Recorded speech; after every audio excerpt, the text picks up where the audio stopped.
Ibrahim Traoré, capitaine du Burkina Faso, incarne un leadership audacieux dans une région en pleine turbulence. Sous sa direction, le pays s'affranchit des influences extérieures, principalement de la France, et cherche à redéfinir sa souveraineté. Là où d'autres dirigeants se contentent de préserver des alliances stratégiques, Traoré a choisi de prendre une voie plus radicale, l'indépendance totale. Mais dans ce défi à l'ordre mondial, quel prix doit-il payer? Quelle est la véritable portée de son combat pour une autonomie retrouvée? C'est dans cette dynamique géopolitique complexe qu'il évolue. Ibrahim Traoré ne se contente pas de résister à l'influence des puissances occidentales. Il redéfinit l'avenir du Burkina Faso en posant les bases d'une indépendance réelle. En expulser les troupes françaises, il envoie un message fort au monde. Le pays est prêt à prendre son destin en main sans dépendre de l'ingérence étrangère. Cette démarche audacieuse, bien que controversée, est perçue par beaucoup comme un retour à la souveraineté nationale. Cependant, cette quête de liberté ne sera pas sans sacrifice. Alors que certains applaudissent en ses actions, d'autres voient dans cette rupture un risque pour la stabilité régionale. Les répercussions de cette décision dépasseront les frontières du Burkina Faso, et la véritable question reste: jusqu'où Ibrahim Traoré pourra-t-il aller avant que la pression internationale n'entraîne un nouveau tournant pour le pays? En fin de compte, sa politique d'indépendance ne se limite pas à la politique étrangère, elle touche également à la structure économique, sociale et militaire du pays. Au moment où Ibrahim Traoré prend les rênes du Burkina Faso, le pays se trouve à un carrefour critique. Le Sahel, une région déjà fragilisée par des conflits internes et l'ingérence des puissances occidentales, semble plongée dans l'instabilité. Cependant, Traoré choisit de se confronter directement à ses forces extérieures, marquant ainsi un tournant historique pour le pays. Son arrivée au pouvoir s'inscrit dans un contexte de frustration croissante parmi la population burkinabé, qui se sentait opprimée par des décennies d'influence étrangère, en particulier de la part de la France. Ce climat de mécontentement populaire a été exacerbé par la présence militaire française dans la région. Officiellement, ces troupes étaient censées lutter contre le terrorisme, mais beaucoup voyaient derrière cette prétendue mission de stabilité une forme de contrôle déguisé. Le redéploiement de ces forces aux frontières du Burkina Faso, après l'annonce d'un retrait, n'a fait qu'alimenter cette perception d'une ingérence continue. Cependant, Traoré ne se contente pas de dénoncer cette situation. Il prend des mesures concrètes pour y mettre fin. En expulsant les troupes françaises, il cherche à rompre le cycle de dépendance et à instaurer une autonomie totale pour son pays. Ce geste est bien plus qu'un simple acte symbolique. Il représente un défi direct aux anciennes puissances coloniales. L'un des aspects les plus frappants de cette situation est le contraste entre les attentes de la communauté internationale et la réalité sur le terrain. Tandis que les pays occidentaux expriment leurs préoccupations face à l'instabilité croissante dans le Sahel, de nombreux Burkinabés soutiennent cette nouvelle direction. Pour eux, Traoré incarne l'espoir d'une réinvention de l'indépendance, où le pays pourra enfin contrôler son destin, sans l'intervention constante des puissances extérieures. Ibrahim Traoré, jeune capitaine du Burkina Faso, est rapidement devenu le visage d'une nouvelle ère pour le pays. Dès son arrivée au pouvoir, il a pris des décisions qui ont marqué un tournant décisif dans l'histoire du Burkina Faso. L'une de ses premières actions notables a été l'expulsion des troupes françaises, un geste audacieux qui a secoué la communauté internationale. Mais Traoré ne s'est pas arrêté là. Son objectif va bien au-delà de cette simple confrontation militaire. Il cherche à redéfinir l'identité du Burkina Faso, à en faire un exemple de souveraineté pour toute l'Afrique. Ce geste fort n'a pas seulement été un acte de défiance contre les puissances coloniales, mais aussi un message de résilience pour la population burkinabé. Les Burkinabés, longtemps sous l'influence des anciennes puissances coloniales, ont vu en Traoré un leader capable de restaurer la dignité de leur pays. Ce sentiment de fierté nationale s'est renforcé au fur et à mesure que les actions de Traoré ont pris forme, non seulement sur le plan militaire, mais aussi économique et social. Cependant, cette trajectoire vers l'indépendance n'est pas sans obstacle.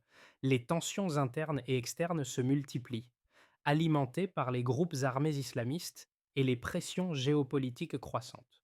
Pourtant, Traoré demeure inflexible. Sa vision est claire. L'indépendance du Burkina Faso ne se limite pas à l'expulsion des troupes étrangères, mais s'étend à chaque aspect de la vie nationale.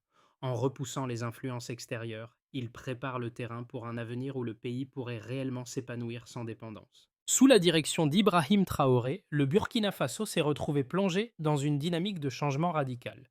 Ce n'est pas seulement la politique extérieure qui a été réorientée, mais l'ensemble du pays a été invité à se redéfinir, loin des influences étrangères. Le premier acte marquant de Traoré a été l'expulsion des troupes françaises, un geste qui, bien que perçu comme une rupture audacieuse, s'inscrivait dans un contexte de rejet de la domination occidentale.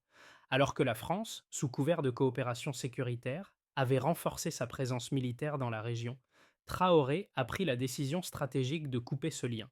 Cela a constitué le point de départ d'un tournant où les priorités de la politique intérieure du Burkina Faso ont été mises en avant. Cette rupture avec la France a entraîné une série de conséquences immédiates, tant au niveau national qu'international. En premier lieu, le Burkina Faso a cherché à réorienter ses alliances. Traoré s'est tourné vers des partenaires alternatifs, notamment la Russie et la Chine, offrant au pays de nouvelles opportunités économiques et diplomatiques. Ce réalignement stratégique a été accueilli par des soutiens populaires au Burkina Faso, où l'opinion publique voyait en ces changements une chance de briser le cercle de la dépendance. L'une des premières réussites tangibles a été la diversification des relations commerciales, avec une diminution de la dépendance vis-à-vis des anciennes puissances coloniales. Cependant, cette transition n'a pas été sans défi. La violence des groupes armés dans le Sahel, exacerbée par la vacance de pouvoir laissée par la réduction de la présence militaire étrangère, a perturbé la sécurité du pays. Les tensions se sont intensifiées, mettant en lumière la fragilité de la situation interne. Traoré a dû jongler entre la consolidation de son pouvoir au Burkina Faso et la gestion des relations géopolitiques des complexes avec les puissances voisines et internationales. En outre, l'isolement diplomatique du Burkina Faso a également été une réalité, malgré les nouvelles alliances avec des pays non occidentaux. L'impact des sanctions économiques ainsi que les pressions diplomatiques exercées par l'Occident ont freiné certains projets de développement. Néanmoins, Traoré a continué de renforcer la souveraineté économique du pays. Une de ses priorités a été de reprendre le contrôle des ressources naturelles, notamment dans les secteurs de l'or et des infrastructures, jusque-là dominés par des multinationales étrangères. Ce retour à l'indépendance économique a permis au pays de réorienter une partie de ses investissements vers des projets d'infrastructures locaux et des initiatives de développement durable. Malgré ces efforts, la montée des groupes armés islamistes a continué d'alimenter l'instabilité. Dans un contexte de violence accrue, Traoré a intensifié les réformes militaires pour doter le Burkina Faso de forces armées plus résilientes et capables de défendre le pays sans le soutien de puissances étrangères. Ce processus a été accompagné par un appel à l'unité nationale visant à renforcer la cohésion sociale face aux menaces externes. Mais au-delà des conflits et des tensions, la véritable épreuve pour Traoré réside dans la gestion de cette transition vers une autonomie pleine et entière.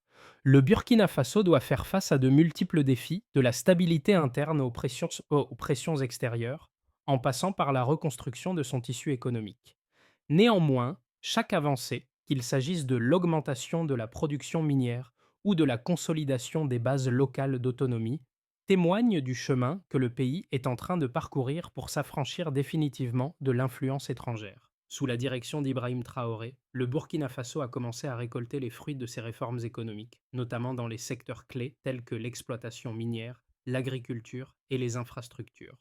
L'une des premières réussites quantifiables a été la croissance significative de la production d'or, un pilier majeur de l'économie burkinabé. En 2022, en 2003, la production d'or a augmenté de 20%, un chiffre impressionnant qui reflète non seulement une gestion plus efficace des ressources naturelles, mais aussi un contrôle accru par l'État burkinabé.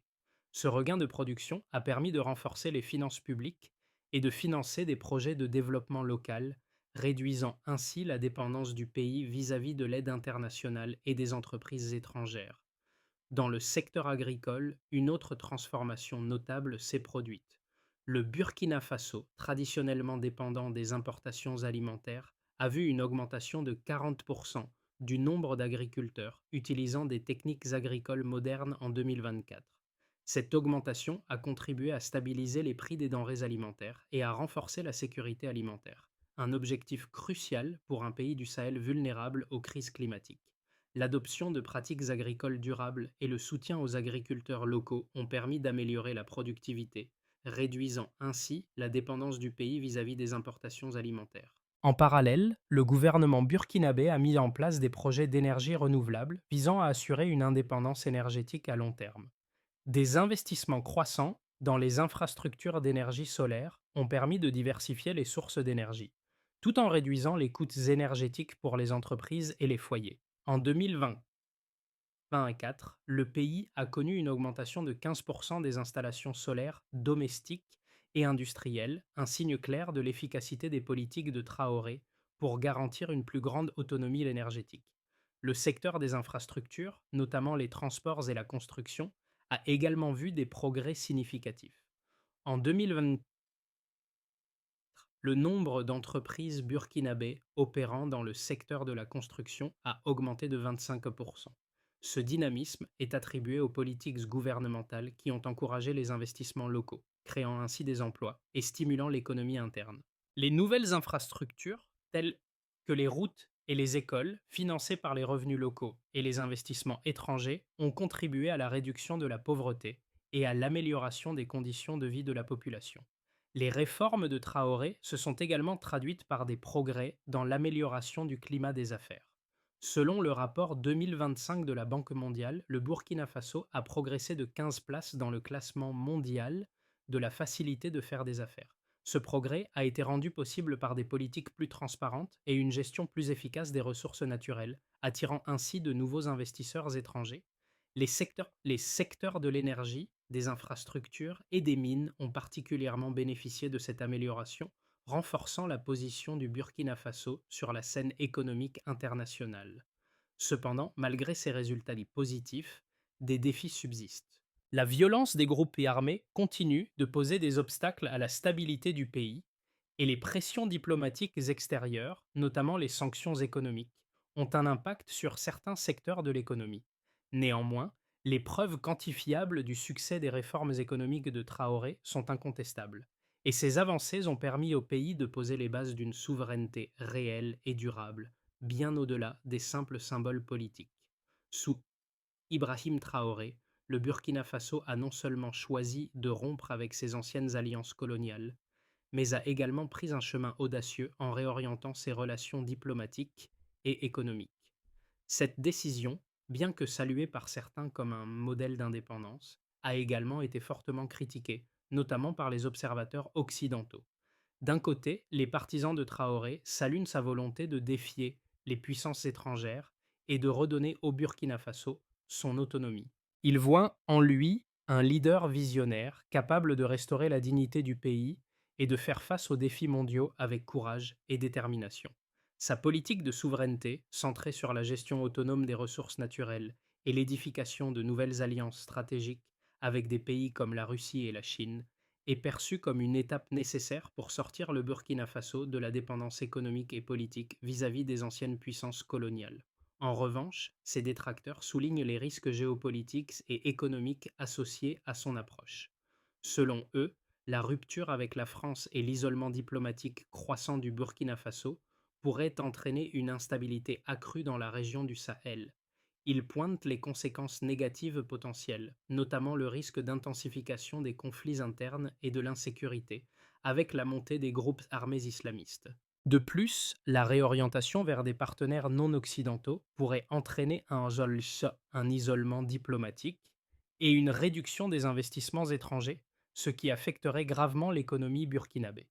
Cette perception d'un nationalisme économique excessif et d'un rejet des partenaires traditionnels pourrait nuire à la position du Burkina Faso sur la scène internationale, entraînant des sanctions économiques et des tensions avec des organisations internationales comme l'Union européenne et les Nations unies.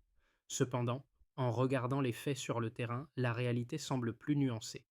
Les, les réformes économiques de Traoré ont déjà montré des résultats tangibles, avec une augmentation notable de la production minière et une réduction de la dépendance du pays à l'égard des importations étrangères. Le climat des affaires s'est amélioré et les investissements dans des secteurs comme les infrastructures et l'énergie renouvelable ont permis de diversifier l'économie du pays. La politique de Traoré, bien que risquée, a offert au Burkina Faso une chance de se réorganiser et de se reconstruire de l'intérieur, en établissant une économie plus robuste et indépendante.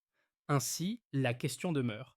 La politique de souveraineté menée par Traoré représente-t-elle un modèle viable pour l'avenir du Burkina Faso et du Sahel, ou expose-t-elle le pays à des risques géopolitiques et sécuritaires qui pourraient nuire à sa stabilité à long terme? Ce dilemme met en lumière l'équilibre fragile entre indépendance et coopération, un défi qui déterminera l'avenir de Traoré et du Burkina Faso. La décision de Traoré d'expulser les troupes françaises ne marque pas simplement un rejet des influences extérieures, mais un changement profond dans l'idéologie politique du Burkina Faso. Ce geste audacieux, bien qu'il ait secoué la communauté internationale, a renforcé la détermination du peuple burkinabé à s'émanciper de siècles de domination étrangère. Cependant, cet acte n'a pas été sans conséquences. La France, bien que officiellement partie, maintient une forte présence dans les pays voisins, continuant de surveiller de près la situation au Burkina Faso. Cette réorientation géopolitique du pays n'est pas un simple acte symbolique. Elle constitue une nouvelle vision de la souveraineté, où l'indépendance ne se limite pas à un discours, mais devient une pratique quotidienne. Cependant, la montée en puissance des groupes armés islamistes dans la région reste une menace constante. La fragilité de la situation sécuritaire au Sahel pèse lourdement sur les réformes entreprises par Traoré. La question qui se pose est donc celle de l'équilibre entre souveraineté et sécurité. Le Burkina Faso pourra-t-il véritablement maintenir son indépendance tout en affrontant les défis sécuritaires et diplomatiques croissants qui menacent sa stabilité interne et régionale? Sous Ibrahim Traoré, le Burkina Faso a entrepris un processus de transformation radicale qui a touché de nombreux aspects de la vie nationale. Les premières conséquences de ces décisions se sont fait ressentir tant au niveau interne qu'international. Sur le plan économique, les résultats sont déjà visibles. L'un des changements majeurs a été l'amélioration de la production d'or, qui a connu une augmentation de 20% en 2023. Cela a permis non seulement de renforcer les finances publiques, mais aussi de réduire la dépendance du pays aux multinationales étrangères. Traoré a su reprendre le contrôle des ressources naturelles, ce qui lui a permis de redistribuer ses bénéfices au profit des projets nationaux, notamment dans les secteurs des infrastructures et de l'éducation. La production locale s'est diversifiée et des investissements massifs ont été réalisés dans les énergies renouvelables, réduisant ainsi la dépendance énergétique du Burkina Faso vis-à-vis de l'extérieur. Cependant, malgré ces avancées économiques, la situation sécuritaire reste un défi majeur. Le Sahel, déjà marqué par une instabilité persistante, continue d'être un terrain fertile pour les groupes d'armées islamistes. Les conflits internes, exacerbés par ces groupes, compliquent la mise en œuvre des réformes de Traoré. La violence et l'insécurité entravent les efforts de développement dans certaines régions du pays, ce qui crée un fossé entre les zones prospères et celles plus vulnérables à la violence. En parallèle, les relations diplomatiques du Burkina Faso avec l'Occident se sont considérablement détériorées. La rupture avec la France a conduit à un isolement diplomatique, bien que Traoré ait cherché à renforcer les liens avec des pays comme la Russie et la Chine. Bien que ces nouvelles alliances offrent de nouvelles perspectives économiques, elles ne sont pas sans risque. Le Burkina Faso pourrait se retrouver dans une position géopolitique plus précaire, prise entre deux feux. D'une part, l'insistance des anciennes puissances coloniales, et de l'autre, la nécessité d'équilibrer les relations avec des acteurs mondiaux émergents. Pourtant, à l'intérieur du pays, une nouvelle dynamique prend forme. Les réformes internes ont permis d'encourager l'entrepreneuriat local et d'offrir de nouvelles opportunités d'emploi. Le secteur de l'agriculture, par exemple, a connu une véritable révolution avec l'introduction de pratiques agricoles modernes, ce qui a permis d'augmenter la productivité et de stabiliser les prix des denrées alimentaires. Le soutien aux petites entreprises et aux initiatives locales a également permis d'encourager la croissance économique interne, réduisant ainsi la dépendance du pays vis-à-vis de l'aide internationale. Le peuple burkinabé, en grande partie, soutient Traoré dans ses efforts pour redéfinir la souveraineté du pays. Cependant, les défis persistent. Les tensions internes, la violence persistante des groupes armés et l'impact des sanctions économiques imposées par l'Occident continuent de peser sur l'avenir du Burkina Faso. Néanmoins, les premiers résultats de cette politique de souveraineté sont des signes prometteurs pour une nation en quête d'indépendance totale, mais le chemin reste semé d'embûches. Traoré devra naviguer habilement entre les défis internes et externes pour garantir que cette nouvelle ère de souveraineté ne se transforme pas en un fardeau. Dans les 6 à 12 prochains mois, plusieurs scénarios pourraient se dessiner pour le Burkina Faso sous la direction d'Ibrahim Traoré. Le pays est à un moment charnière où ses choix géopolitiques et économiques auront des répercussions cruciales sur son avenir. Voici 3 scénarios possibles qui pourraient se réaliser en fonction de l'évolution de la situation interne et internationale. Scénario de base: consolidation et adaptation. Dans ce scénario, le Burkina Faso poursuit sur sa lancée de réformes tout en gérant les tensions sécuritaires et diplomatiques. Le pays continuerait de renforcer ses alliances avec la Russie et la Chine, tout en consolidant ses relations régionales avec ses voisins du Sahel. Sur le plan économique, la politique de souveraineté de Traoré porterait encore des fruits. La production minière augmenterait et la diversification des sources d'énergie continuerait avec un accent sur les infrastructures locales. Les investissements étrangers se diversifieraient également, grâce à la transparence accrue du gouvernement et aux réformes qui rendent l'environnement des affaires plus stable et attractif. Toutefois, cette stabilité relative serait mise à l'épreuve par la persistance de l'insécurité due aux groupes armés islamistes. Le défi majeur serait d'assurer que les progrès économiques bénéficient à l'ensemble de la population tout en maintenant l'intégrité du pays face aux menaces extérieures. Scénario optimiste: prospérité et reconnaissance internationale. Dans un scénario plus optimiste, le Burkina Faso pourrait voir ses réformes économiques aboutir à une forte croissance, avec des investissements étrangers qui affluent, notamment dans les secteurs de l'énergie et de l'infrastructure. Le pays pourrait devenir un modèle de souveraineté et d'indépendance pour d'autres nations du Sahel, attirant l'attention d'autres pays africains qui souhaitent suivre un chemin similaire. Les efforts de Traoré pour stabiliser les régions les plus touchées par l'insécurité porteraient également leurs fruits avec une réduction significative des violences et des progrès dans la lutte contre les groupes armés. En conséquence, le Burkina Faso renforcerait sa position diplomatique, diversifiant ses partenariats tout en maintenant son indépendance vis-à-vis des anciennes puissances coloniales. Ce scénario offrirait à Traoré une base populaire solide et une position stratégique renforcée au niveau régional et international. Scénario pessimiste: isolement et déstabilisation. À l'autre extrémité du spectre, le scénario pessimiste envisage un isolement diplomatique croissant et des tensions internes exacerbées. L'approfondissement des relations avec la Russie et la Chine pourrait accroître la pression de l'Occident, entraînant des sanctions économiques et une réduction des investissements en provenance des pays occidentaux.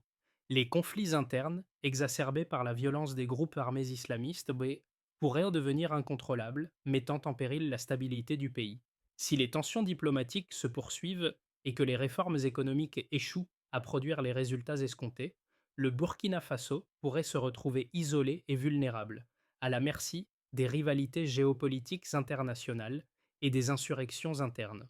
Dans ce cas, la souveraineté proclamée par Traoré serait remise en question par la réalité des défis auxquels le pays serait confronté.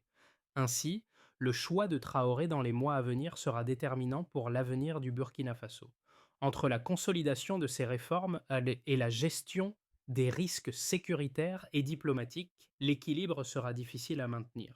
Le succès ou l'échec de cette nouvelle trajectoire dépendra de sa capacité à naviguer entre indépendance et pragmatisme. L'approche d'Ibrahim Traoré suscite des réactions partagées, mais son impact sur la société burkinabé est incontestable. En s'attaquant directement aux racines de la dépendance étrangère, il a ouvert la voie à une nouvelle perception de l'indépendance. Pour une grande partie de la population, son combat symbolise bien plus qu'un simple rejet des puissances coloniales. Il incarne un espoir tangible pour un avenir où le pays n'est plus soumis aux décisions extérieures. Les jeunes, les jeunes burkinabés, souvent contraints de chercher des opportunités à l'étranger, commencent à entrevoir des perspectives d'avenir chez eux. Traoré a réussi à rallier une partie de la population autour de son idée de souveraineté, où chaque citoyen joue un rôle dans la reconstruction du pays. Cependant, cette vision ne se limite pas à l'intérieur du Burkina Faso. Au-delà des frontières, de nombreux observateurs du Sahel et d'autres nations africaines suivent avec intérêt l'évolution du pays. Pour certains, Traoré est un modèle à suivre, un exemple de résistance à l'ingérence extérieure et un pionnier de l'autosuffisance régionale. D'autres, en revanche, considèrent ces actions comme risquées. et redoute que la quête d'indépendance ne mène à l'isolement diplomatique et à une intensification des conflits. Ce dilemme met en lumière l'équilibre précaire entre la souveraineté et la coopération régionale. La question qui se pose est donc celle de savoir si cette trajectoire sera durable à long terme. Le chemin que Traoré trace pour le Burkina Faso, bien qu'emprunté avec audace et détermination, n'est pas exempt de défis. La stabilité interne, la gestion des tensions géopolitiques et la résilience économique seront des éléments clés pour déterminer si le pays pourra véritablement se libérer des chaînes de la dépendance extérieure. Ibrahim Traoré a mis en place une feuille de route ambitieuse pour garantir l'indépendance durable du Burkina Faso. Tout d'abord, il est crucial il est crucial de renforcer les capacités militaires du pays. Traoré a compris que sans une armée solide et bien équipée, le pays ne pourrait jamais véritablement se défendre contre les menaces internes et externes. Le renforcement de l'armée passe par une modernisation de l'équipement et une formation accrue des forces locales, afin qu'elles puissent prendre en charge la sécurité sans dépendre des puissances étrangères. Ce processus est essentiel pour stabiliser le pays et sécuriser ses frontières, en particulier face à la menace croissante des groupes armés islamistes dans la région du Sahel. Parallèlement, Traoré a orienté son pays vers une diversification économique, cherchant à réduire la dépendance du Burkina Faso aux importations et à renforcer les capacités locales. Les réformes économiques incluent la promotion de l'agriculture durable, avec un accent sur l'autosuffisance alimentaire, ainsi que la nationalisation des secteurs clés comme l'exploitation minière, permettant au pays de contrôler directement ses ressources naturelles. De plus, des investissements dans les énergies renouvelables, notamment l'énergie solaire, ont été initiés pour assurer une autonomie énergétique à long terme, en ligne avec la politique de souveraineté économique du pays. Enfin, Traoré a mis en place un plan pour renforcer les liens avec des partenaires stratégiques tout en cherchant à diversifier ses relations diplomatiques et économiques. Si la rupture avec la France a marqué un tournant, le Burkina Faso sous Traoré entend tisser des alliances avec des pays comme la Chine et la Russie, afin d'équilibrer son positionnement géopolitique. Cela permettra au pays de mieux gérer ses ressources tout en préservant son indépendance, même dans un environnement mondial de plus en plus multipolaire. Sous la direction d'Ibrahim Traoré, le Burkina Faso se trouve à un moment historique où le pays redéfinit son destin. Loin de se contenter d'une simple rupture avec les anciennes puissances coloniales, Traoré incarne un symbole de résilience et de souveraineté retrouvée. Son approche audacieuse, loin d'être une simple résistance contre l'extérieur, est une quête pour reconstruire le pays sur des bases solides et indépendantes. Chaque décision prise, chaque réforme entreprise est une étape vers un avenir où le Burkina Faso ne sera plus jamais sous la domination étrangère, mais pleinement maître de son destin. Pour le peuple burkinabé, cette lutte ne se résume pas à des discours politiques, mais à un engagement quotidien pour la dignité et l'autonomie. Les jeunes, qui rêvaient autrefois de partir à l'étranger pour chercher du travail, commencent à envisager un avenir prospère chez eux, dans un Burkina Faso qui se réinvente. Mais cette transformation, bien qu'inspirante, n'est pas sans défi. La route est semée d'embûches et la stabilité reste fragile. Pourtant, l'espoir d'un pays fort et indépendant persiste, porté par une population qui croit en son avenir. Le Burkina Faso, sous la direction d'Ibrahim Traoré, incarne un tournant décisif pour l'avenir du Sahel et de l'Afrique en général. Mais le voyage ne fait que commencer. L'indépendance et la souveraineté retrouvée demandent des efforts constants et une mobilisation collective. Le peuple burkinabé, comme les nations voisines, se trouve à un croisement où chaque décision, chaque action peut changer le cours de l'histoire. Ce n'est pas seulement une question de politique, mais de redéfinir ce que cela signifie être un pays souverain dans un monde de plus en plus multipolaire. Les défis restent nombreux, mais les progrès réalisés sont prometteurs. Le Burkina Faso tout pourrait devenir un modèle de résilience et de souveraineté pour d'autres nations africaines. Et vous, que pensez-vous de cette vision pour l'avenir du Burkina Faso et du Sahel? Quelles leçons en tirer pour d'autres pays en quête de leur indépendance? Il est temps pour chaque citoyen de prendre part à cette transformation, d'apporter sa pierre à l'édifice pour construire un avenir durable et libre de toute dépendance extérieure.